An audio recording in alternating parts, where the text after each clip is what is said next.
Hello, my name is Doug Susu-Mago, and I'm here to show you the challenge, the hidden obstacle facing all singers, and how to meet it.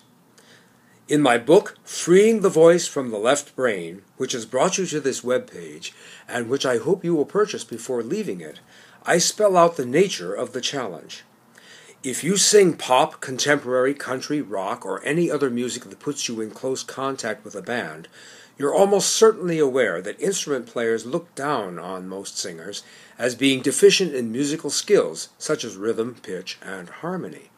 If your singing is classical, you typically have less direct contact with instrumental musicians, but believe me, most of them share that same attitude. They believe we luckily just happened to be standing in the right line on the day vocal cords were handed out, and that we get by on nothing more than that and personality. They are completely unaware that we too play an instrument, our voice, and that in playing that instrument, we face the obstacle unknown to keyboardists, guitarists, drummers, and the like, which dramatically impacts our ability to focus on rhythm, pitch, or harmony. Successful singers have always found their individual paths around that obstacle without ever understanding exactly what it is, and that's why I'm here. So what is the obstacle? It is the words that accompany any melody or harmony that you sing. Think about it. What words does a keyboardist play? None. Same for the guitarist and the drummer. And speaking of drummers, I once worked with one of the best in Chicago who, when he started to sing, could not keep a beat. As a voice teacher, I struggled for years to understand why when two students performed equally well in exercises, one of the two would be more successful with songs than the other. When the answer finally occurred to me, it was both a revelation and a frustration that I hadn't found it earlier.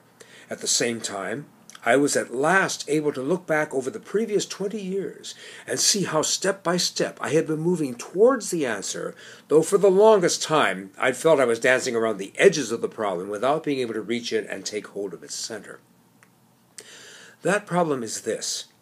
Our brains are divided into two halves, two hemispheres, each with its own abilities and responsibilities. I'm going to be oversimplifying here, but not in any significant way as far as singing is concerned. Most aspects of music performance are generated by the right hemisphere, but words, whether written or spoken, are recognized and generated by the left hemisphere. And just as the right hemisphere, our musical brain, is almost completely incapable of speech, the left hemisphere is equally incapable of music.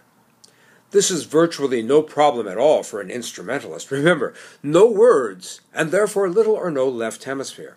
But the minute words become a part of the musical performance, the unmusical left brain joins the party, tripping up and sabotaging the work of the right brain, and consequently, the musical performance. That is the problem that singers, and only singers, face. My book, Freeing the Voice from the Left Brain, not only spells out the problem, but reveals the solution and the specific steps towards accomplishing it, no matter what style of music you perform, giving you access to the best tone and the most expressive singing you're capable of, as well as satisfactory control of those three musketeers, pitch, rhythm, and harmony.